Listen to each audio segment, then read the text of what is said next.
Sir, തെരഞ്ഞെടുപ്പിൽ കേരളത്തിലെ ജനങ്ങൾ തിരസ്കരിച്ച ഒരു സർക്കാരിൻ്റെ ധനാഭ്യർത്ഥനകളെ ഞങ്ങൾ എങ്ങനെയാണ് പിന്തുണയ്ക്കുക? അതുകൊണ്ട് തന്നെ ഞങ്ങൾ ഇതിനെ എതിർക്കുകയാണ് സർ. സംസ്ഥാനം വലിയ സാമ്പത്തിക പ്രതിസന്ധിയിലൂടെയാണ് കടന്നുപോയിക്കൊണ്ടിരിക്കുന്നത് എന്നുള്ളത് പച്ചയായ യാഥാർത്ഥ്യമാണ്. ഇത് കേരളത്തിലെ ജനങ്ങൾ അനുദിനം അനുഭവിച്ചുകൊണ്ടിരിക്കുകയാണ്. പ്രത്യേകിച്ച് ക്ഷേമ പ്രവർത്തനങ്ങളെല്ലാം പ്രതിസന്ധിയിലായി. ക്ഷേമ പെൻഷൻ മുടങ്ങിയിട്ട് ഇപ്പോൾ 6 മാസമായി എന്നുള്ളത് നമുക്ക് എല്ലാവർക്കും അറിയാം. സപ്ലൈകോയ്ക്ക് 3000 കോടിയിലേറെ കുടിശ്ശിക, സാമൂഹ്യ സുരക്ഷാ പെൻഷൻ 5400 കോടി കുടിശ്ശിക, കാരുണ്യ ഇൻഷുറൻസ് പദ്ധതിക്ക് 1000 കോടിയിലേറെ, കാരുണ്യ ബെനവലൻ ഫണ്ട് 200 കോടിയോളം, സർക്കാർ DA അതുപോലെ തന്നെ DR പേ revision arrear, pension revision arrear, leave surrender, അങ്ങനെ സർക്കാർ ജീവനക്കാർക്കും പെൻഷൻകാർക്കും കൂടിയായിട്ട് ഏകദേശം 42,000 കോടി രൂപ സർക്കാർ കൊടുത്തു തീർക്കാനായിട്ടുണ്ട്. കരാറുകാർക്ക് കൊടുക്കാനുള്ളത് ആയിരക്കണക്കിന് കോടി രൂപയുടെ കുടിശ്ശിക. SC/ST വിദ്യാർത്ഥികൾക്കുള്ള വിദ്യാവാഹിനി പദ്ധതിയിൽ കുടിശ്ശികയായിട്ട് കിടക്കുന്നു. കെട്ടിട നിർമ്മാണ തൊഴിലാളി ക്ഷേമനിധി ഉൾപ്പെടെ നിരവധി ക്ഷേമനിധികൾ മാസങ്ങളല്ല ഒരു വർഷത്തിലധികമായിട്ട് കുടിശ്ശികയായിട്ട് കിടക്കുന്ന സാഹചര്യം. USS LSS സ്കോളർഷിപ്പ് ഉൾപ്പെടെ വിതരണം ചെയ്യുവാനുണ്ട്. ഉച്ചക്കഞ്ഞിക്ക് ഉൾപ്പെടെ സ്കൂളുകൾക്ക് പണം കൊടുത്തു തീർക്കാനായിട്ടുള്ള ഒരു സർക്കാർ. അങ്ങനെ സംസ്ഥാനത്തിൻ്റെ സാധാരണക്കാരുമായി ബന്ധപ്പെട്ട ജനങ്ങളുമായി ബന്ധപ്പെട്ടിട്ടുള്ള സമസ്ത മേഖലയിലും മാസങ്ങളോളം ആയിരക്കണക്കിന് കോടിയുടെ കുടിശ്ശിക വരുത്തിയിട്ടുള്ള ഒരു സർക്കാരിൻ്റെ ഫിനാൻഷ്യൽ മാനേജ്മെൻറ്റ് എത്ര നിർഭാഗ്യകരമാണ്, പൂർണ്ണ കെടുകാര്യസ്ഥതയാണ് എന്നുള്ളത് പച്ചയായ യാഥാർത്ഥ്യം ഇന്ന് നാട്ടിലെ സാധാരണക്കാർക്ക് പോലും അറിയാം. ഈ അവസ്ഥയിലൂടെയാണ് ഇപ്പോൾ കടന്നുപോയിക്കൊണ്ടിരിക്കുന്നത്. ഇപ്പോൾ പാർട്ടി കമ്മിറ്റികളൊക്കെ നടന്നുകൊണ്ടിരിക്കുകയാണ്. നമ്മൾ പത്രമാധ്യമങ്ങളിൽ വരുന്ന വാർത്തകൾ ശരിയാണെങ്കിൽ അത് വിശ്വസിക്കാമെങ്കിൽ ഞങ്ങളതൊന്നും ആധികാരികമായിട്ട് ഞങ്ങളൊന്നും പറയുന്നില്ല.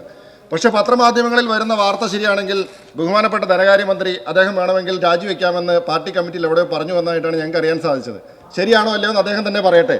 സർ, ഇപ്പോൾ അദ്ദേഹത്തെ എല്ലാവരും ഇതിൻ്റെ എല്ലാം കുറ്റം ഇപ്പോൾ അദ്ദേഹത്തിൻ്റെ തലയിലാണ് ആളുകൾ വയ്ക്കാൻ ശ്രമിക്കുന്നത്. ഞാൻ പക്ഷേ അദ്ദേഹത്തെ ഇതിൻ്റെ പൂർണ്ണമായിട്ടുള്ള കുറ്റം ബഹുമാനപ്പെട്ട ശ്രീ KN ബാലഗോപാലിൻ്റെ കുഴപ്പമാണ് എന്നൊന്നും ഞാൻ പറയില്ല.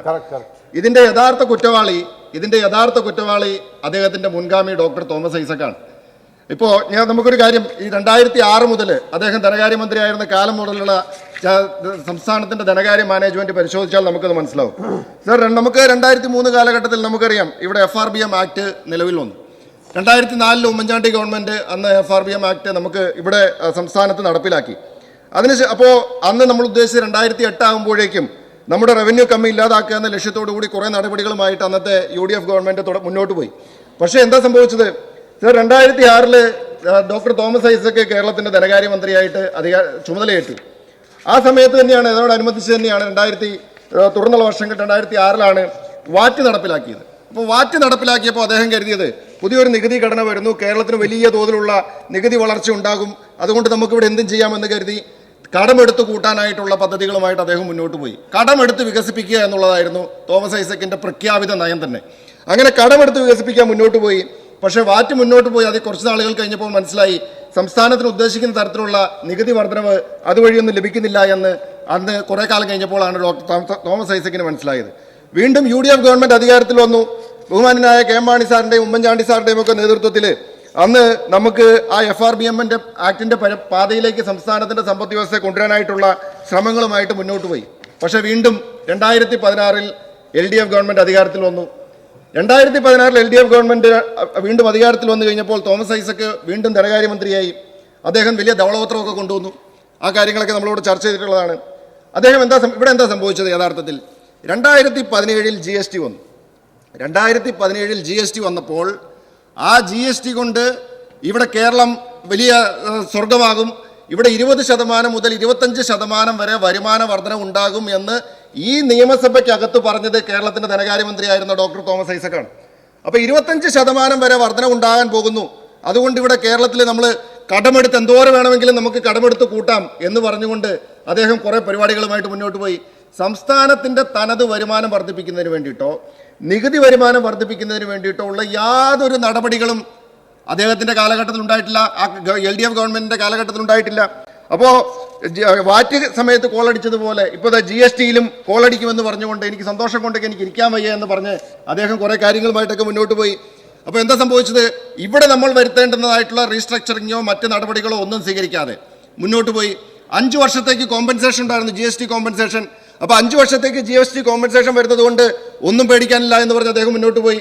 അത് മാത്രമല്ല, 15ാം ധനകാര്യ കമ്മീഷൻ വന്നപ്പോൾ 53,000 കോടി റവന്യൂ ഡെഫിസിറ്റ് ഗ്രാൻഡ് ആയിട്ടും കിട്ടി. അതിന്റെ ആനുകൂല്യവും ഡോക്ടർ തോമസ് ഐസക്കിന്റെ കഴിഞ്ഞ ഗവൺമെന്റിന് കിട്ടി. 53,000 കോടിയുടെ റവന്യൂ ഡെഫിസിറ്റ് ഗ്രാന്റ് 15ാം ധനകാര്യ കമ്മീഷൻ, 5 വർഷത്തെ GST കോമ്പൻസേഷൻ. അപ്പൊ ഇതെല്ലാം കിട്ടുന്നത് കൊണ്ട് നമ്മുടെ GST വരുമാനം വർദ്ധിപ്പിക്കുന്നതിന് വേണ്ടിയിട്ടുള്ള യാതൊരു നടപടിയും സ്വീകരിക്കുവാനായിട്ട് ആ ഗവൺമെന്റ് തയ്യാറായിട്ടില്ല, ഈ സർക്കാർ തയ്യാറായില്ല. അപ്പോൾ 5 വർഷം പൂർത്തിയായപ്പോഴേക്കുമാണ് മനസ്സിലായത് GST വരുമാനം 25% വർദ്ധിക്കുമെന്ന് പറഞ്ഞിട്ട് 10% ശരാശരി വർധനവ് 10%-ൽ താഴെ മാത്രമാണ്. അതുകൊണ്ട് സർക്കാരിന് മുന്നോട്ട് പോകാൻ സാധിക്കാത്ത അവസ്ഥയായി. ഇപ്പോൾ എനിക്ക് ബഹുമാനപ്പെട്ട KN ബാലഗോപാലിനെ കാണുമ്പോൾ തോന്നുന്നത് ഈ ദുഃഖഭാരം ചുമക്കുന്ന ദുശകനമാണ് ഞാൻ എന്ന് പറയുന്നത് പോലെ ഈ തോമസ് ഐസക് ഉണ്ടാക്കി വെച്ച ഈ കുഴപ്പത്തിന്റെ മൊത്തം ദുഃഖഭാരം ചുമക്കുന്ന ഗതികേട് ഇപ്പൊ അദ്ദേഹത്തിൽ വന്നു ചേർന്നു എന്നുള്ളതാണ്. അപ്പൊ അതുകൊണ്ട് ഇനിയിപ്പോൾ സംഭവിച്ചുകൊണ്ടിരിക്കുന്ന എന്താണ്? ഇപ്പോൾ കേരളം എത്തി നിൽക്കുന്ന ഈ അവസ്ഥയിൽ നിന്ന് മുന്നോട്ട് പോകണമെങ്കിൽ അതിനുള്ള യാതൊരു റോഡ് മാപ്പും ഈ സർക്കാരിന്റെ കൈവശമില്ല എന്നുള്ളതാണ് പച്ചയായ യാഥാർത്ഥ്യം. ക്ഷേമ പെൻഷനുകൾ മുടങ്ങിക്കിടക്കുന്നു. ഞാൻ തുടക്കത്തിൽ സൂചിപ്പിച്ചതുപോലെ എല്ലാ ആനുകൂല്യങ്ങളും മുടങ്ങിക്കിടക്കുന്ന ഒരു സാഹചര്യത്തിലേക്ക് മുന്നോട്ട് പോയിക്കൊണ്ടിരിക്കുകയാണ്.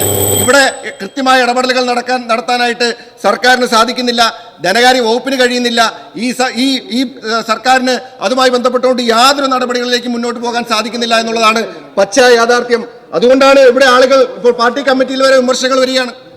ഞങ്ങൾ പറഞ്ഞ കാര്യങ്ങൾ, പാർട്ടി കമ്മിറ്റിയിൽ പറഞ്ഞ കാര്യങ്ങൾ ഇവിടെ പ്രതിപക്ഷം കഴിഞ്ഞ 7-8 വർഷമായിട്ട് പറയുന്ന കാര്യങ്ങളിൽ നിന്ന് വ്യത്യസ്തമായിട്ട് പുതുതായിട്ട് ഒരു കാര്യം പോലും ഇന്ന് നടക്കുന്ന പാർട്ടി കമ്മിറ്റികളിൽ എവിടെയും ചർച്ച ചെയ്ത് നമ്മൾ കാണുന്നില്ല. ഇപ്പോ പറയുന്നു മുഖ്യമന്ത്രിക്ക്, ഇത് ഇന്നത്തെ പത്രത്തിൽ വന്ന വാർത്തയാണ്, മുഖ്യമന്ത്രിക്ക് മൈക്കിനോട് പോലും അരിശമാണ് എന്ന്. മുഖ്യമന്ത്രിക്ക് മൈക്കിനോട് പോലും അരിശമാണ് എന്ന് ഇപ്പോൾ പാർട്ടി സഖാക്കൾ പറഞ്ഞു തുടങ്ങി. ഞങ്ങൾ എത്ര നാളായി സാർ ഈ കേരളത്തിന്റെ മണ്ണിൽ ഇതേ അഭിപ്രായം ഞങ്ങൾ പറഞ്ഞുകൊണ്ടിരിക്കുന്നു. മൈക്കിനോട് അരിശം കൊള്ളുന്ന മുഖ്യമന്ത്രി, സമരങ്ങളോട് അരിശം കൊള്ളുന്ന മുഖ്യമന്ത്രി, പ്രതിപക്ഷ ശബ്ദങ്ങളോട് വളരെ ധിക്കാരത്തോടു കൂടി സമീപനം കൊള്ളുന്ന മുഖ്യമന്ത്രി, അവരെയൊക്കെ തല്ലി ഒതുക്കുന്ന മുഖ്യമന്ത്രി, സമരങ്ങൾക്ക് നേരെ പോലീസിനെ ഉപയോഗിച്ചും DYFIയെയും SFIയെയും ഒക്കെ ഉപയോഗിച്ച് തല്ലി ഒതുക്കുന്ന സമീപനം, ഇതൊക്കെ ഞങ്ങൾ എത്രയോ തവണ ഈ നിയമസഭയ്ക്കകത്ത് പറഞ്ഞതാണ്. അന്ന് പറഞ്ഞപ്പോൾ പറഞ്ഞു ഇതൊന്നും ഒരു കുഴപ്പമില്ല എന്ന് പറഞ്ഞു നടന്ന ആളുകൾക്ക് ഇപ്പോ അതൊക്കെ രക്ഷാപ്രവർത്തനം എന്ന് പറഞ്ഞ ആളുകൾക്ക് ഇപ്പൊ അതൊക്കെ അംഗീകരിക്കേണ്ടി വന്നില്ലേ സാർ?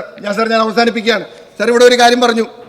ഇവിടെ എനിക്ക് മുമ്പ് സംസാരിച്ച 2 അംഗങ്ങൾ, ബഹുമാനായ ഗുരുവായൂർ അംഗവും അതുപോലെ തന്നെ നെയ്യാറ്റിക്കര അംഗവും, അവർ പറഞ്ഞത് സോണിയാഗാന്ധിയുടെ മരുമകന് റോബർട്ട് വാദ്ര, അദ്ദേഹം ഒരാൾ പറഞ്ഞു 170 കോടി ഇലക്ട്രൽ ബോണ്ട് കൊടുത്തു എന്ന് പറഞ്ഞു, വേറൊരാൾ പറഞ്ഞു 250 കോടി, രണ്ടാമത്തെ ആൾ പറഞ്ഞു 250 കോടി ഇലക്ട്രൽ ബോണ്ട് കൊടുത്തു എന്ന് പറഞ്ഞു. ഞാൻ വളരെ ഉത്തരവാദിത്ത ബോധത്തോടു കൂടി ഞാൻ പറയട്ടെ, നിങ്ങളിത് പറഞ്ഞപ്പോ ഞങ്ങൾ ഇവിടെ ഒന്നും വികാരം കൊള്ളാതെ ഞങ്ങൾ ഇവിടെ ഇരുന്നു. ഞാൻ തിരിച്ചൊരു കാര്യം ചോദിക്കട്ടെ, ഞാൻ വളരെ ഉത്തരവാദിത്ത ബോധത്തോട് ചോദിക്കുന്നു, സോണിയാഗാന്ധിയുടെ മരുമകനായിട്ടുള്ള ശ്രീ റോബർട്ട് വാദ്ര ഏതെങ്കിലും രാഷ്ട്രീയ പ്രസ്ഥാനത്തിന് ഇലക്ട്രൽ ബോണ്ട് കൊടുത്തു എന്ന് ആധികാരികമായിട്ട് രേഖകളുടെ അടിസ്ഥാനത്തിൽ തെളിയിക്കാൻ ഭരണപക്ഷത്തിരിക്കുന്ന ആർക്കെങ്കിലും സാധിക്കുമോ? ഞാൻ വളരെ ഉത്തരവാദിത്ത ബോധത്തോടു കൂടിയാണ് ചോദിക്കുന്നത്. ഏതെങ്കിലും കമ്പനി ഏതെങ്കിലും രാഷ്ട്രീയ പ്രസ്ഥാനത്തിന് കൊടുത്ത ഇലക്ട്രൽ ബോണ്ട് അത് റോബർട്ട് വാദ്രയുടെ തലയിൽ കെട്ടിവെക്കാനൊന്നും ആരും ശ്രമിക്കേണ്ട. ഞാൻ ഒരു കാര്യം പറഞ്ഞ് അവസാനിപ്പിക്കുകയാണ്. റോബർട്ട് വാദ്രയുടെ കാര്യം പറഞ്ഞപ്പോ, റോബർട്ട് വാദ്രയുടെ കാര്യം, സോണിയാഗാന്ധിയുടെ മരുമകന്റെ കാര്യം പറഞ്ഞ് ഊറ്റം കൊള്ളുന്ന ആളുകൾ, ഞങ്ങൾ തിരിച്ചൊരു ചോദ്യം ചോദിക്കട്ടെ, മുഖ്യമന്ത്രിയുടെ മകളുടെ കാര്യം പറഞ്ഞാൽ നിങ്ങൾക്ക് മറുപടി ഉണ്ടോ? മുഖ്യമന്ത്രിയുടെ മകളുടെ കാര്യം പറഞ്ഞാൽ നിങ്ങൾക്ക് മറുപടി ഉണ്ടോ? ഞാൻ ഒറ്റ കാര്യം ചോദിക്കാൻ ആഗ്രഹിക്കുന്നു. ഞാൻ ആരോപണമൊന്നും ഉന്നയിക്കുന്നില്ല. ഒറ്റ കാര്യം സാർ, ഞങ്ങൾ ഒരു കാര്യം ചോദിക്കാൻ ആഗ്രഹിക്കുന്നു. ഞാൻ കൺക്ലൂഡ് ചെയ്യാം സാർ. നാട്ടിൽ നിന്ന് ചെറുപ്പക്കാരനെ നാട്ടിൽ പോവാണ്, ഇവിടെ ഒരു സംരംഭങ്ങളും വിജയിക്കുന്നില്ല എന്നൊക്കെയാണ് ആളുകളുടെ ആക്ഷേപം. സാർ ഒറ്റ കാര്യം ചോദിക്കുന്നു സാർ, ദയവ് ചെയ്ത് മുഖ്യമന്ത്രിയും ഭരണപക്ഷം ഒരു കാര്യം ഈ നാട്ടിലെ ജനങ്ങളോട്, പ്രത്യേകിച്ച് ഈ നാട്ടിലെ സംരംഭകർക്ക് വേണ്ടി ചെയ്യണം, ചെറുപ്പക്കാർക്ക് വേണ്ടി ചെയ്യണം. സാർ ഈ മാസാമാസം 8 ലക്ഷം രൂപ അക്കൗണ്ടിൽ വരാവുന്ന എന്ത് ബിസിനസ് ആണെന്ന് ഈ നാട്ടിലെ ജനങ്ങളോട് പറഞ്ഞാൽ മതി. അപ്പൊ ഞങ്ങളൊക്കെ ആ ബിസിനസ് തുടങ്ങിക്കോളാം, നാട്ടുകാരൊക്കെ ആ ബിസിനസ് തുടങ്ങിക്കോളും. അല്ലെങ്കിൽ അങ്ങനെ കൊടുക്കുന്ന സോഫ്റ്റ്വെയർ ആരാണെന്നെങ്കിലും പറഞ്ഞാൽ മതി സാർ. ഞങ്ങൾ എല്ലാവരും ആ സോഫ്റ്റ്വെയർ കമ്പനി തുടങ്ങിക്കോളാം. നാട്ടിലുള്ള ചെറുപ്പക്കാർ മുഴുവൻ ആ സോഫ്റ്റ്വെയർ കമ്പനി തുടങ്ങിക്കോളും. അങ്ങനെ നാട് രക്ഷപ്പെടട്ടെ, നാടിന്റെ സമ്പദ് വ്യവസ്ഥ രക്ഷപ്പെടട്ടെ.